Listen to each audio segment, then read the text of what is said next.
हरे कृष्णा। आज हम आषाढ़ मास में जो कृष्ण पक्ष में आने वाली योगिनी एकादशी उसके महात्मा के बारे में चर्चा करेंगे। युधिष्ठिर महाराज भगवान श्री कृष्ण से इस एकादशी के बारे में पूछते हैं तो कृष्ण उनके उत्तर में बताते हैं कि ये जो योगिनी एकादशी है ये बड़े बड़े पापों को नाश करने वाली है।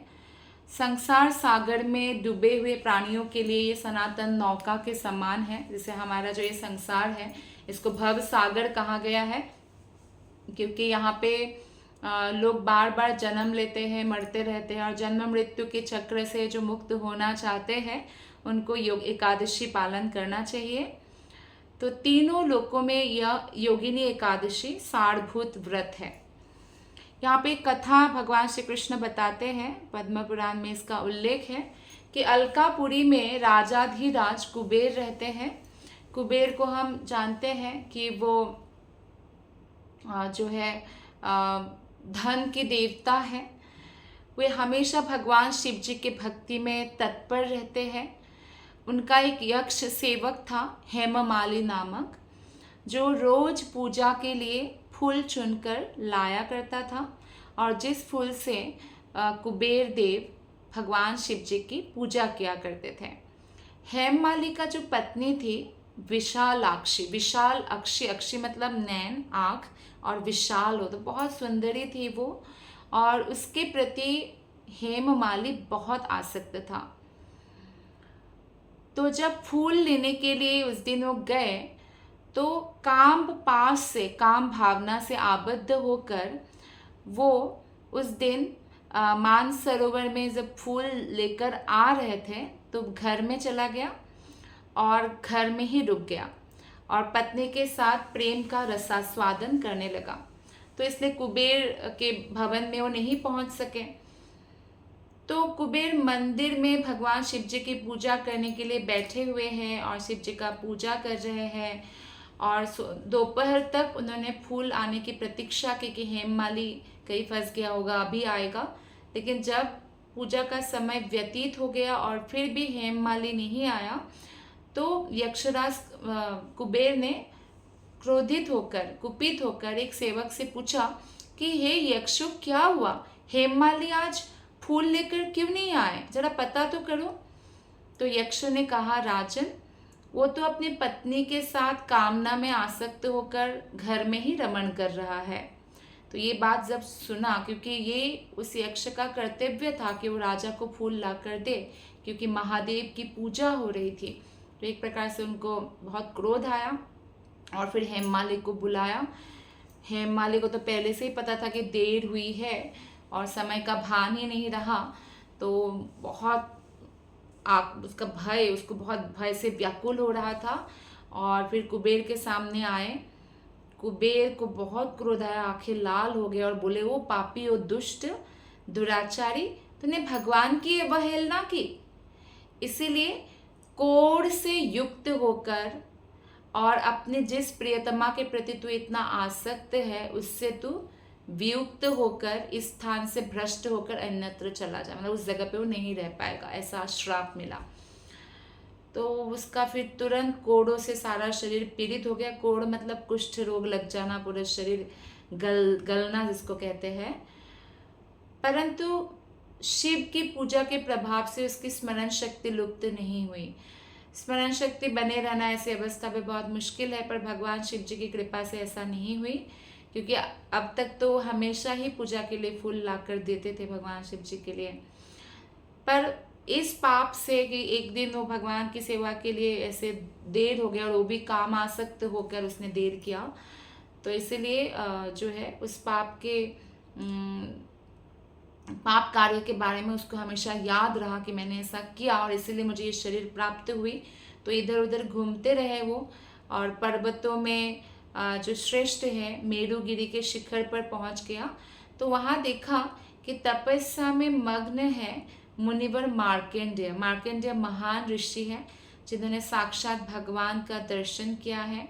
वो भगवान विष्णु के भक्त हैं और इतना सुंदर वो भगवान की सेवा कर रहे थे एक बार कि स्वयं शिव जी पार्वती समेत अपने गणों के समेत उनके समक्ष प्रकट हुए, लेकिन वो ध्यान में भगवान का दर्शन कर रहे थे अपने हृदय में, तो वो आंखें ही नहीं खोल रहे थे। फिर भगवान शिव जी उनके हृदय में प्रवेश किया, तो मार्कंडेय जी देख रहे कि मेरे हृदय में कौन प्रवेश कर रहे हैं।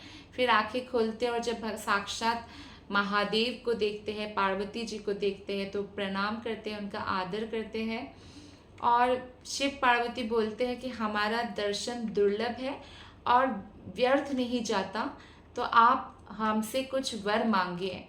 तो मार्कंडेय मुनि इतना बुद्धिमान है, उन्होंने क्या मांगा कि मुझे आप जैसे भगवान विष्णु के शुद्ध भक्तों का संग मिलता रहे, ये मांगा उन्होंने। तो यही सबसे बड़ा वरदान होता है कि हम भगवान से, भगवान के शुद्ध भक्तों की संगति मांगे।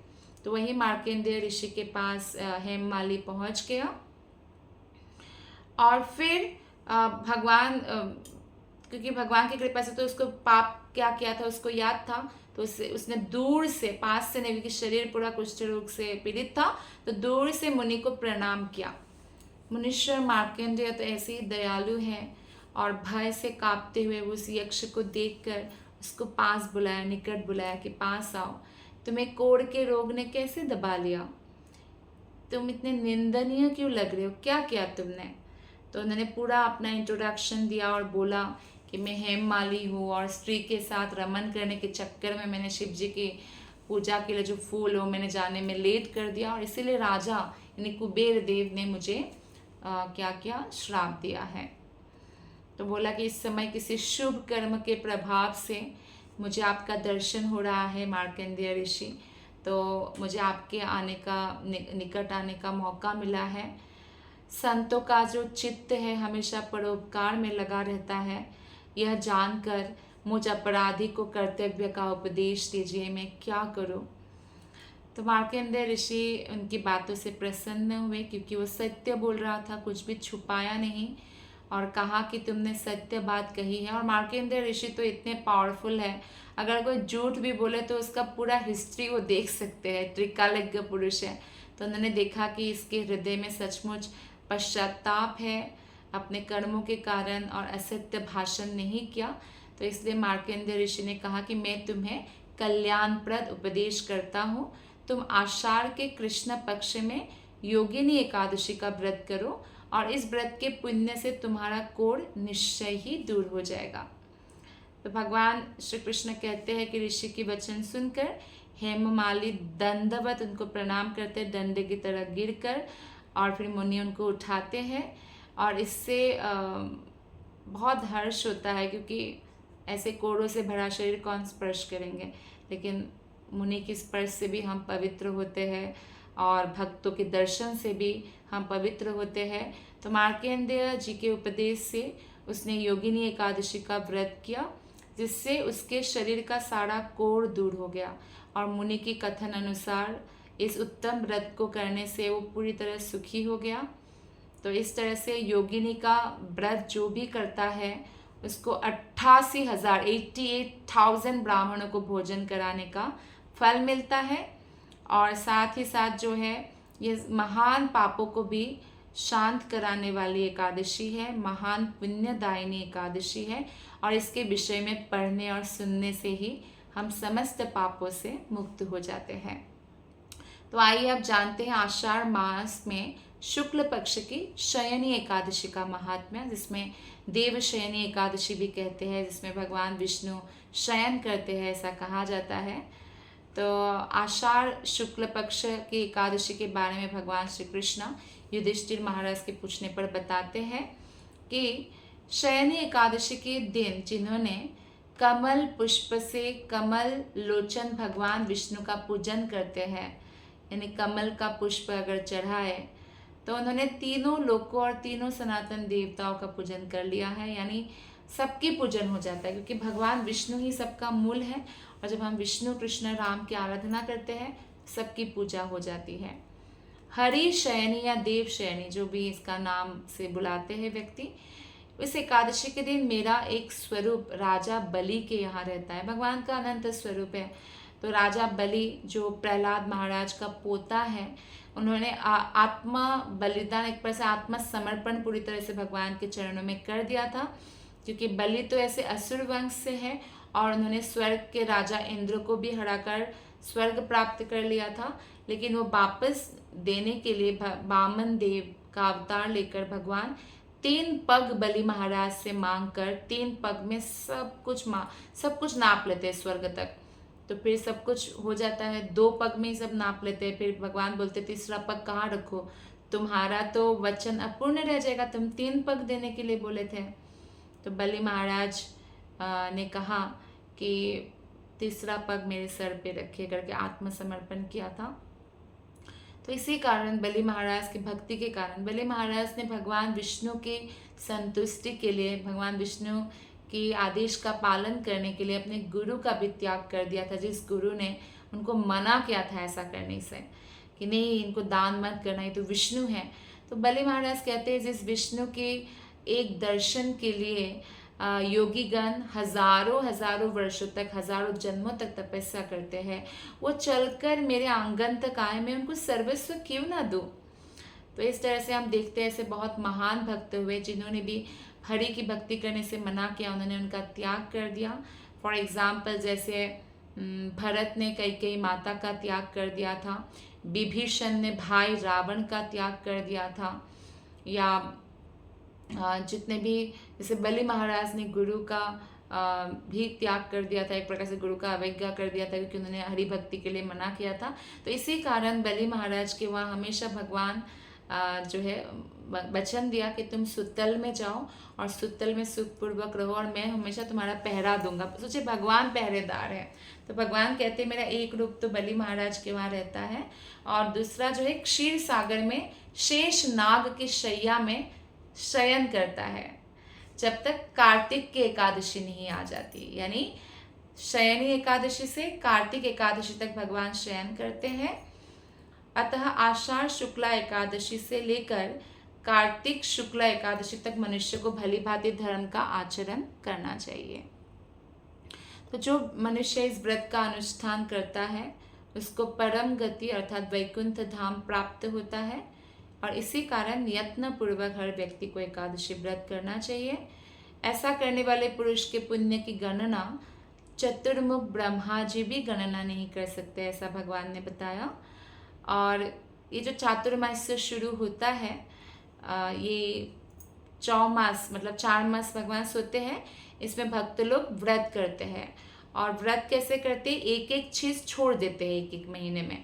जैसे सावन के महीने में छोड़ देते हैं साग, ऐसे भी श्रावण के महीने में बहुत बारिश होती है और बारिश के कारण बहुत सारे जंतु पत्तों में उत्पन्न होते हैं, आश्रय लेते हैं, जन्म होता है नया नया जीवों का।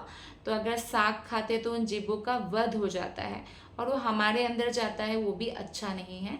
तो इसीलिए सावन में साग ऐसे भी परित्याग करना चाहिए।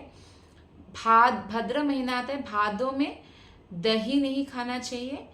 और उसके बाद जो क्वार में नेक्स्ट 3rd मंथ में दूध नहीं पीना चाहिए। और कार्तिक में दाल, खासकर उड़द का दाल का भक्तगण त्याग करते हैं।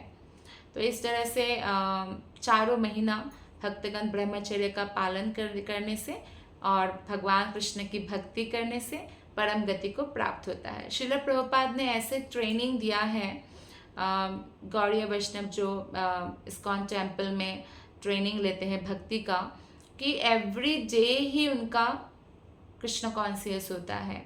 रोज 16 माला, रोज 4 नियमों का पालन और रोज भागवत पढ़ना, रोज भागवत का श्रवण करना। तो इस तरह से क्या होता है, हर एकादशी को उतना ही महत्वपूर्ण ढंग से पालन करना, कृष्ण की प्रसन्नता का भाव रखना कि कृष्ण प्रसन्न हो इसीलिए पालन कर रहा हूँ। तो कृष्ण के प्रेम को प्राप्त करने के लिए पालन करना। तो इस तरह से निश्चित रूप से जो भक्त ऐसा करते हैं उनको परम गति प्राप्त होता है। तो इसलिए सदा इसका व्रत करना चाहिए और कभी एकादशी को नहीं भूलना चाहिए। आप सबका बहुत बहुत धन्यवाद। हरे कृष्णा।